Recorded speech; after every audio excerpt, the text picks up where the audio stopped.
Welcome to the Grow Strong Leaders podcast. I'm your host, Meredith Bell, and I interview business leaders who are committed to their own growth and the development of everyone on their team. If you enjoy my podcast, be sure to subscribe and rate it on your favorite podcast platform.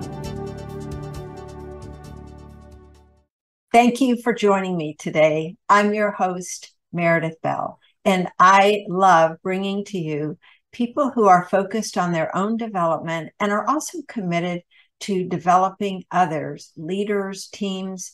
And we've got someone today who is going to really be able to share so much wisdom after 45 years of working with leaders and helping to grow leaders, just as I'm committed to doing.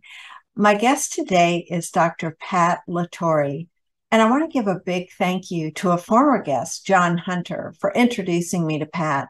John's episode was number 145, and we focused on emotional intelligence for a good bit of that conversation. And afterwards, John told me that Pat had coached and mentored him over a period of several years on all things leadership. And so a lot of what he knew, he wanted to give credit to Pat for teaching that to him. He said it had a huge impact and was a huge influence on his own development as a leader. So who is Pat Latorre? He served in various leadership roles inside organizations and then founded his consulting company, P.A.L. Leadership, LLC, in 1992. And the focus was to provide leadership development and executive coaching, improve collaboration and teamwork, and facilitate organizational change. Much of Pat's work has focused on agriculture, education, business, and healthcare environments. He's given this whole topic of leadership very deep thinking over the years, and his experience in so many different fields has given him a unique perspective. I know you're going to learn a lot in our conversation today. Pat, welcome to my show. Thank you. I'm pleased to be here. Well, I am just so excited to tap into all this wisdom that you have around leadership and helping my audience to really understand what's required to be an effective leader. And so one of the things that I think would be helpful for my listeners is to get a sense of what caused you to get on this journey, and tell us a little bit about your own travels in this field of leadership development. That's a good question. Like so many, I went to undergraduate schools searching for a major and ended up in psychology, and went to graduate school and ended up in organizational development and higher education, and then went to a PhD program and really focused in on the teaching and learning process and higher education. So I put myself in a situation, credentialing wise, to be a part of leading higher education institutions. And I use the word leading very loosely because, in a sense, you're asking a question about a leadership journey. And in a sense, in my old style, I would define my positions that I held and talk a little bit about the positions I held.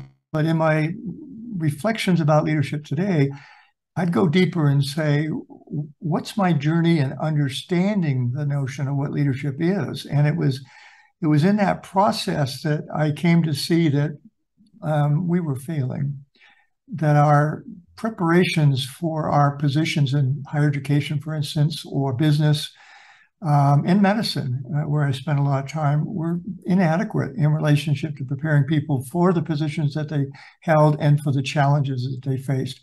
So my journey in leadership was positional. I ended up as a president of a college, and I would have said in my old self that I helped lead it through a very transitional time, and it's successful today because of that intervention. But more importantly, my leadership journey deals with this notion of what's underneath the hood of people who hold positions. And so I became a student of that. And I became a student of that a little bit later in my career.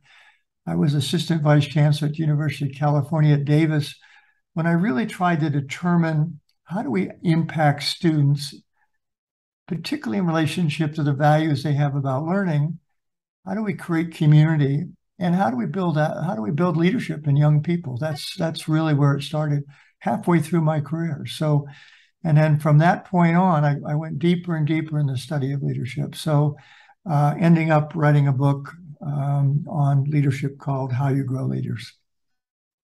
And we'll talk about that a little bit later. I would like for you to share how you define leadership, because you've given so much thought to this and you've evolved over time. What's your current definition of that? Yeah, that's a great question. Let me say something as a prelude to it.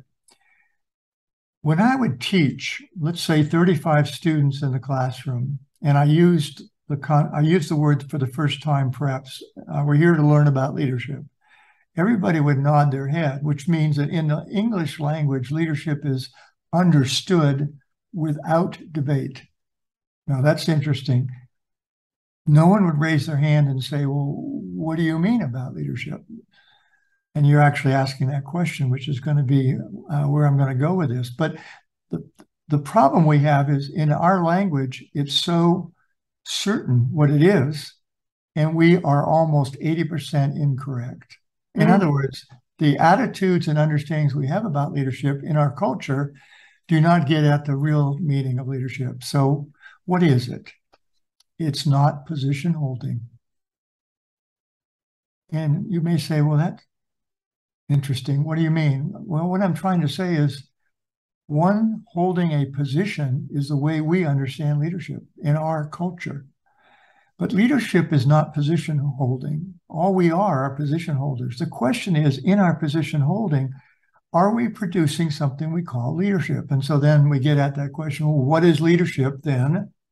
And it's basically a process that attempts to diagnose a current context or current reality and decides there's a gap between where we are and where we say we want to go.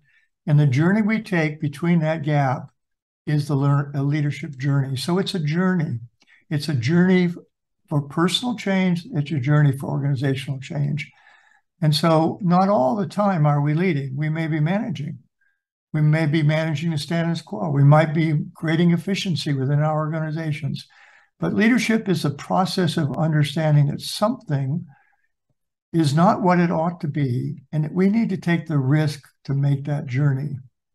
Or another way of thinking about leadership is, in a simple word defined in definitions 200 times, if we took the word and said, what is the one word that appears in all the definitions? The word is influence.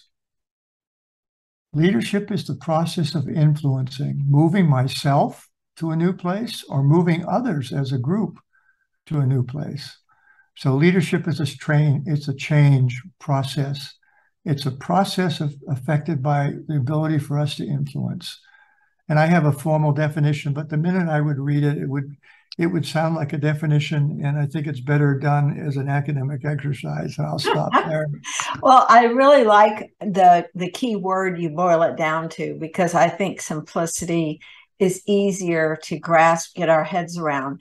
What I love about it is, and the idea of this gap is, it just ties in so beautifully with the theme of my podcast and what our company is all about, because we're looking at the individual leader growing himself or herself, but also helping to bring out the best and grow the people, help folks realize their potential. And it's that stretch, it's that influence.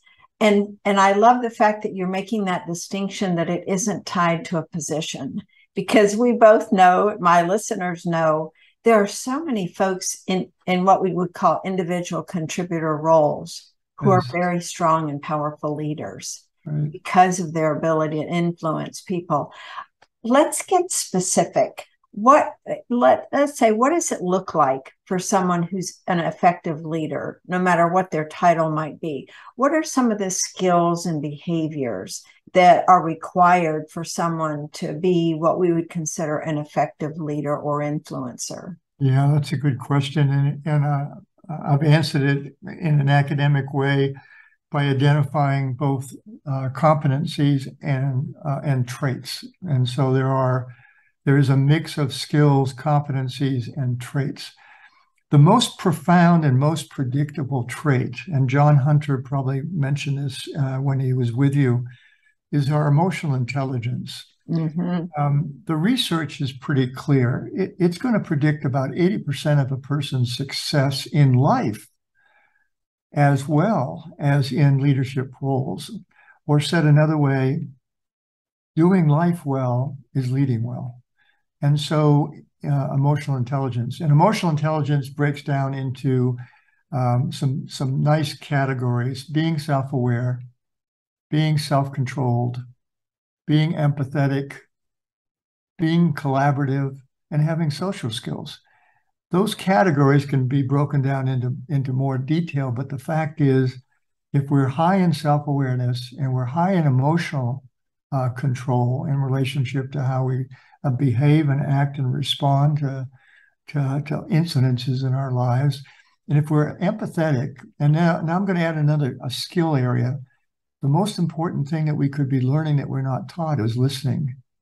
Listening skills are extremely critical to leadership, as are communication. But when I say communication, most people think maybe listening is in there, but I think it was Covey that basically said, it's the one skill we're not taught. We have no time. We log no hours in our skill and listening. And yet it's highly correlated with the third dimension of emotional intelligence, which is empathy.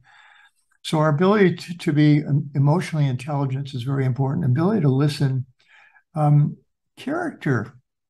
That's gotten a lot of conversation. Unfortunately, people back off of it because they really think that it's something that maybe we shouldn't be paying attention to in our educational process. But one's character is absolutely essential because it defines the nature of one's credibility.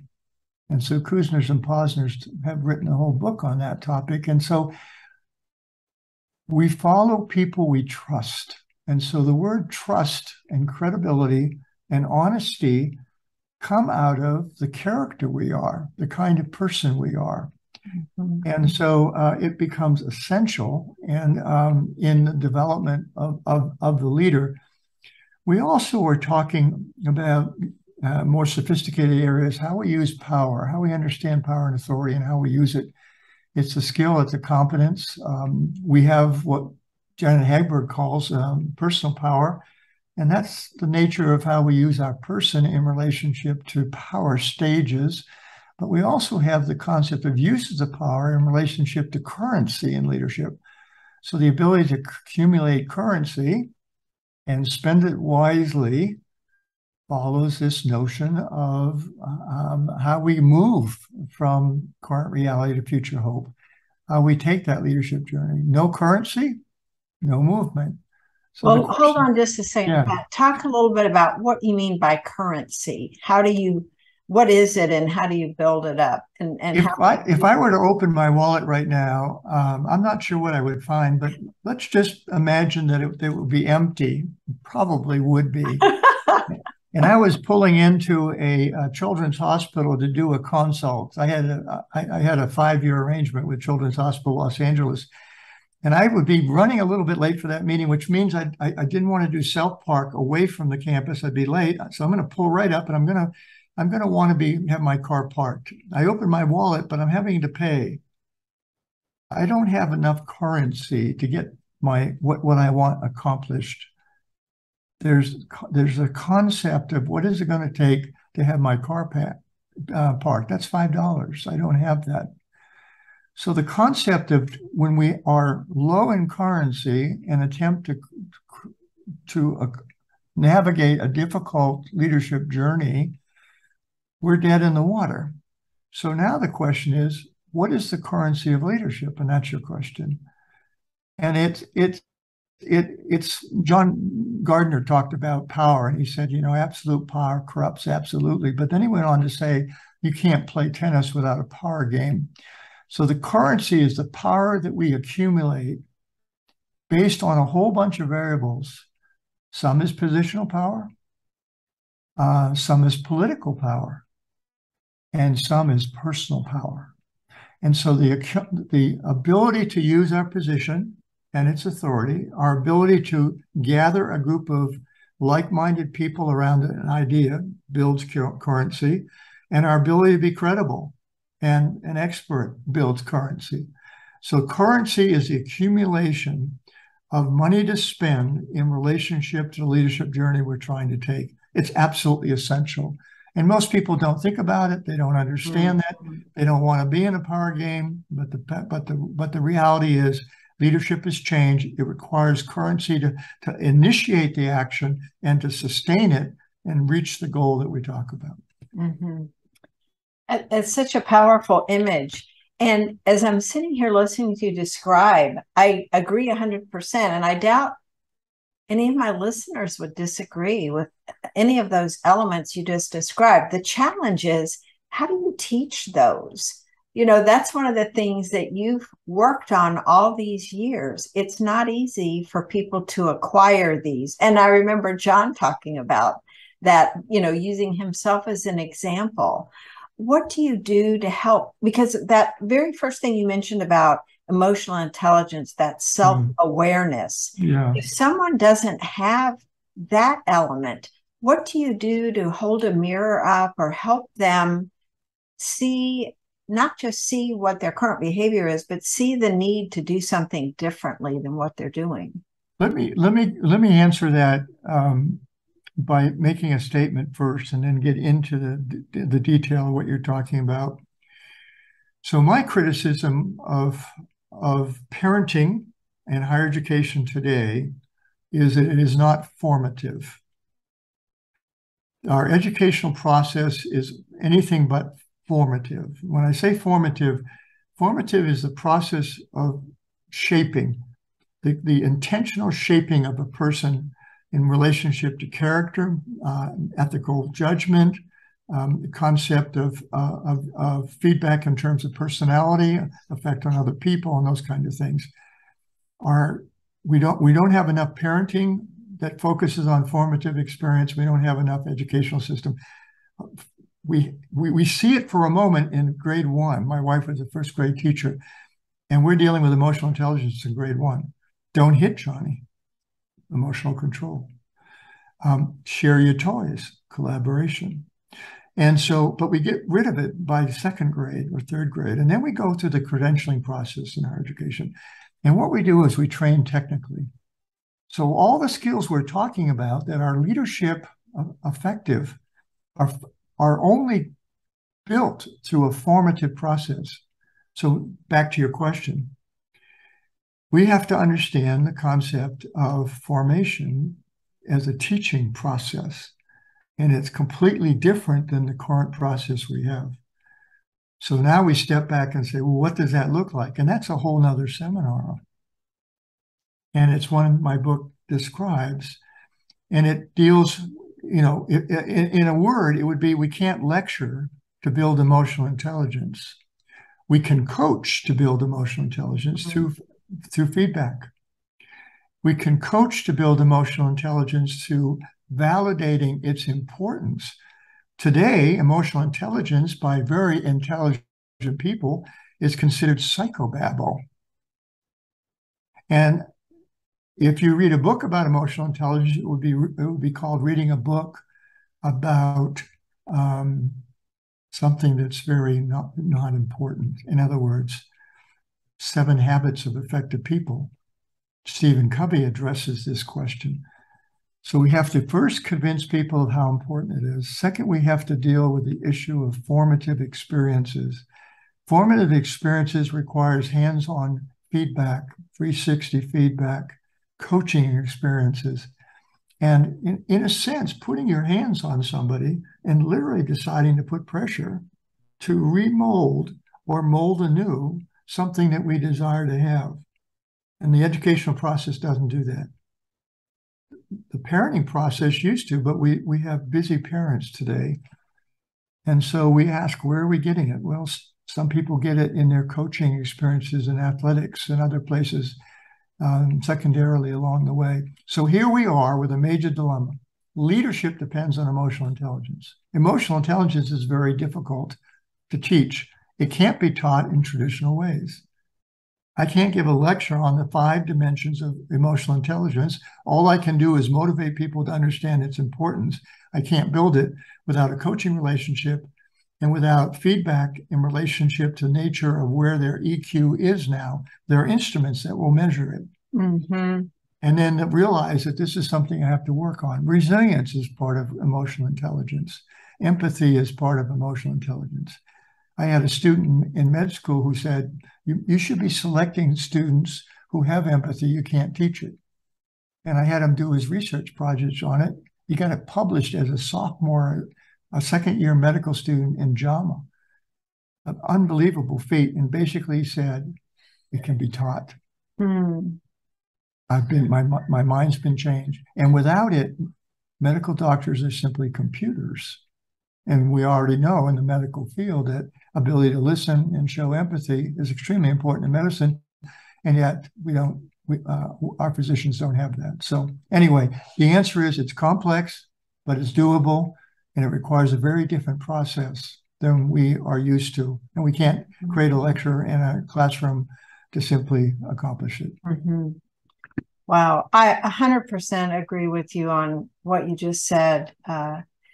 There's so many things like that, right? In terms of skills that people can read about it or they can hear it, but until they practice it, until they get feedback and get coaching around it, it's really difficult for them to see that gap, going back to what you said earlier, between where they are now and where they need to be in order to raise that emotional intelligence to a level where they have the ability to influence. Yes. I want to build also on what you were talking about with parenting, because when you and I spoke the first time, I was really struck by this one statement that you made. You said that the most profound leadership exchange is between mother and child. Yes. And I would love for you to talk about that, because I think that has such a profound impact for parents and leaders in organizations. I use that example for impact, psychological impact in my teaching, usually later after I've identified a whole bunch of issues about what leadership is about, and people continue to nod and would nod with like a lot of what I've said today, but they don't change their paradigm, they simply nod. And what am I trying to say? They do not change their positional power paradigm of leadership easily. So to reverse that paradigm, I talk about, well, I'll ask the question, what's the most important position that you know of in society that you consider a leadership role?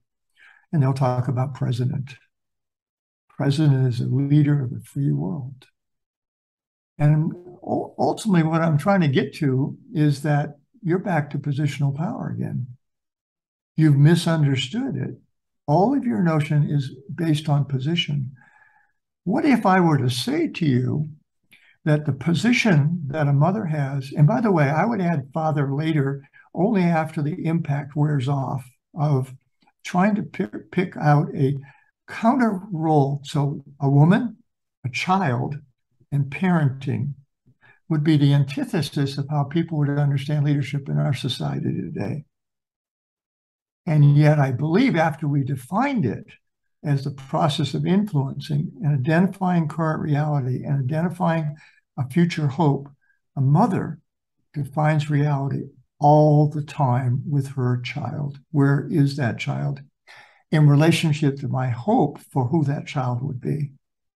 So they establish that process at the very beginning, and it's an influencing position, influence relationship. It's not necessarily why would I do that? Because I'm your mother and I told you so. Okay, that's positional power. It might work a little bit, but try that with a teenager. The point would be it's an influencing modeling process. So mother models the attributes and shapes the behavior of the child in the way they should go, between where they are at any given time and what she hopes it will be. She has a vision for that child. It may not be a vision to be a doctor or a lawyer. It may be a vision to be a healthy person, to a person that is, quote, happy with the life that they choose. And so what I believe at the core of all leadership is a mother, a healthy mother with good EQ, spending her life serving. It's a servant model, which is also part of leadership. It's a service. And so I just see the most profound act of leadership is the formation of a future leader that takes place at the parenting moment. And of course, we can talk about that issue in relationship to how well we do that. And when we fail, and then we put that person in our educational system, we fail again. And so we get the leaders we deserve, which there's failed leadership all over the world. Mm-hmm. There's dysfunction at the highest level in almost every organization. And working in agriculture, working in medicine, working in education, working in business, I earned a living dealing with the dysfunction that I found because of the absence of leadership. Mm-hmm. Leadership, the antidote for dysfunction, think about antidote, a medicine for dysfunction, is effective leadership. Mm-hmm.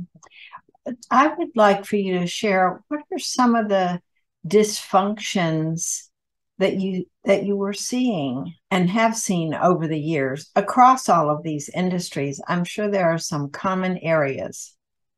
Yeah, one would be another leadership skill that's extremely important is which is an EQ skill, is collaboration. So we have a book called The 5 Dysfunctions of a Team, which I think is extremely healthy for us to fully understand this notion of dysfunction. But the inability to team, the balance between competitive environments and collaborative environments are extremely important. Absence of trust creates dysfunction at the highest possible level. Inability to lead creates dysfunction. The inability to understand what leadership is creates dysfunction, because we simply let me explain it this way. Let's take an organization, a business. It has a C-suite, and that C-suite has a lawyer. It has an HR person, it has a marketing person, it has a salesperson, it has a COO, it has a finance person, it has a CEO, just as an example. All of them got there because they went to school and built a repertoire of skills around business, law, finance, etc. And as soon as they're accumulated and take their seats, what do we call that team? The leadership team. These are technocrats who are put together based on technical skills, very good technical skills that they've accumulated over a long period of time, and we call it the leadership team. The inability for that group to move from current reality to future hope, because of the dysfunction they create in the absence of understanding that they're dealing with a psychological, human, personal system, creates unbelievable dysfunction, and we end up falling short, trading out our people, firing a lot of folks, not getting to our goals. And ultimately, when we don't have leadership, we end up with bureaucracy. I don't want to get into politics, but government is full of dysfunction. Mm-hmm. So what's the antidote? We're back to this point for the dysfunction I'm talking about. Effective leadership. And the minute you say that, well, what's wrong with our system? Why aren't we creating leaders? And why we have so few? And the answer is we don't value the attributes of what creates good leadership. We don't understand what leadership is, and we don't teach it. And our educational system simply credentials for positions that require a certain level of technical expertise that then places a person where they're expected to lead without one course in leadership, no coaching, misunderstanding of how much trust is important, credibility, character, and emotional intelligence. So we have a mess. Well, and I'm going to add one more complication to it, because I know this is something of great interest to you, and that is the differences between men and women as leaders. That's another whole area that we haven't touched on, but I know is important to you. So talk about those differences and what you see needing to change there. A friend of mine, Janet Hagberg, wrote a book called Real Power, and she attempted to deal with some of that in that book. It's kind of old now, but it's still relevant. Culture defines the person. Culture defines the person. And culture, from my point of view, is the accumulation of a certain set of habits that are acceptable at any given point in time. And so culture is simply a cluster of habits. For our women culturally and our men culturally, there are influences that build different repertoires of habits, and in some cases, even seeing the world. Women are by nature, by habit, more collaborative than men. And we talked about the need and role of collaboration. Women are much more sensitive to the interpersonal relationships. Men are much more sensitive to the task. So in some ways, our women, if depending on the habit structure and the culture and the way they've been formed and shaped, have a predisposition, if you will, towards the leadership side of things, as I've just described it, and men have a predisposition to the management side of things. Now, here's what happens through enculturation over a period of time, and Janet Hagberg talks about this. Women believe they have to become honorary men to actually get the positions that they want. And so they start to adapt some of the same behaviors and habits that men have in order to make it to the C-suite. So what we have is the concept of, and this gets into the whole concept of predisposition towards emotional intelligence, predispositions towards leadership. And leaders are not born, they're made, they're formed, they're grown. But we have certain personality traits and other things that give us a little bit of a head start. But the cultural training of women at the early age is they've got more emotional control. They're not eating. They have more collaborative skills. They're doing more sharing. They have more interpersonal skills, and they have more empathy. And frankly, in our society, men are treated to be more competitive, to be more technically focused, to be less communicative. And so we got this interesting paradigm where all the things that we're now trying to teach men and women that are what I would call more feminine habits.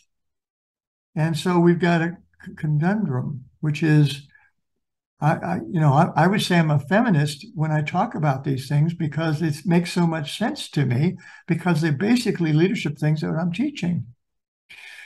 But in our culture, women are pressed into, at some point, modeling out the very skills and habits that are expected by the culture to move within the culture's hierarchy and position holding. And so, and in some ways, we might find that without the parenting, we're not getting as much imprinting on the part of women as we are in men. And so I'm not saying one is better than the other. They're both different. One is more inclined towards what I call leadership and influence. One is more inclined towards management and task focus. And what we need is a merger of those two and the recognition of the value of both of them. And so I often talk about a coin, one side's management, the other side's leadership. And we operate and need the both. And we need men and women who can do both.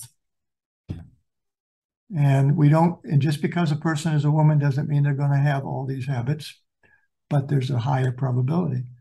And just because they're men, they're not going to have all these habits. They may, in fact, have feminine habits that actually will get them further later in life, not early, by the way, later in life. So, and so I guess I'm making the statement that my bias is that our cultural training of women is a little bit closer to my model of leadership than our masculine training for men. I don't know if that's fair. I'm just saying that's been my observation. Mm-hmm. Well, I think those are To me, this whole conversation has really been stimulating for someone to think about and evaluate their own personal approach. Where are they a strong influencer? Where do they have strong EQ? Where are the gaps for themselves? And then also circling back to this whole thing of the journey and moving towards filling the gap between where we are, where we want to be as leaders, as influencers. How can I help people around me move forward? I just love the thought that you've given to all these really essential topics. The idea that we don't want to take people who have a certain disposition and try to mold them into being something else, honoring who they are, and yet helping them discover through coaching, support, feedback, all the things you mentioned, to be able to evolve to be the most effective influencer, whatever their role is within an organization or within a family, for that matter. Absolutely. Well said. Absolutely. At the end of the day, my coaching, basically, I say to a person, my goal is to make you more professionally effective, personally and professionally effective. And we do that by identifying three things that literally, that you agree would actually allow you to have better outcomes in your either personal life or your professional life. And so it's all gap related. And it requires then a very different kind of journey than our educational system provides. And it's not a short-term venture. It's a lifelong journey in many cases to build our leaders, and the people and leaders that we've had that we might admire, like Lincoln. It was a lifetime of failure and hurt and pain and education on his own and character development and things to find he comes to this point where he has an opportunity to save the Union. And so a good number of the leaders that we might respect the most really went through an awful lot to get to where they are. And so in a society that's microwave-based rather than crock-pot-based, we want to get there instantly and as quickly as possible. And we're giving out degrees in shorter and shorter periods of time, and they're worth less and less in relationship to our ability to be effective. And we don't measure competency in our degrees. We measure time, grade, and completion of something, where we need to be looking at what is our competence, what's the level of competence, and so all the skill side and the character side is building professional effectiveness through development of competence in areas that may be weaker, and then recognizing where the assets are. And but everybody's different, and I use Myers-Briggs to try to let them know that. But we also believe that leadership can come in all 16 packages of Myers-Briggs. Yeah, that's great. Well, Pat, we could talk for such a long time because there's so many things we haven't even touched on that I know you have thought long and hard about. I know that you've got some interesting projects ahead. As many years as you've been involved with this work, you are still committed to it, although perhaps less intensely than in past years. I know some of my listeners are going to want to have more of you. So how can they connect with you, learn more about your work, and what's next for you? What's your next project that you're working on to help extend your own impact and influence with others? Well, thanks for that question, because in some ways, by answering it, I'll know where I'm going, which is really trying to say is we constantly are reinventing the nature of what the future step looks like. But I'll start by saying I've just published a book called How to Grow Leaders, and it was written specifically for the Leadership Foundation, California Agricultural Leadership Foundation, where I built the curriculum for leadership with a lot of help from a lot of other people over the years. And this book was dedicated to them, and it's only available to them at the moment. So my next step is to rewrite it and publish it so that it would be available for all those folks that are interested in this topic of how you grow leaders. I could have used how you train leaders, but I believe the concept of planting a seed and nurturing soil and shaping a product and harvesting that product is a much more interesting one than the concept of simple training. And so I chose that title.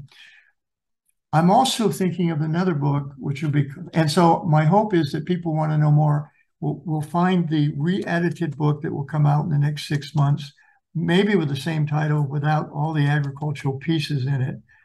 But I'm also working on one called Why Our Professional and Political Leaders Fail Us. And I think in some ways, if you listen to everything I've said, I probably answered it today. It's the absence of parenting in our educational system just doesn't grow the leaders that we need. And so they're incapable. They're just not capable. And our political leaders fail us at a pretty heavy level. But so does the equation of the fellowship equation of what we expect from our leaders. And so I want to write a book about that. I'm no longer coaching for or in the business, so to speak. I coach people that come to me free. I'm no longer in the business of trying to generate income. I'm in the business of trying to generate ideas and have an impact. And so to answer your question, that's my next frontier. I'm not a good writer.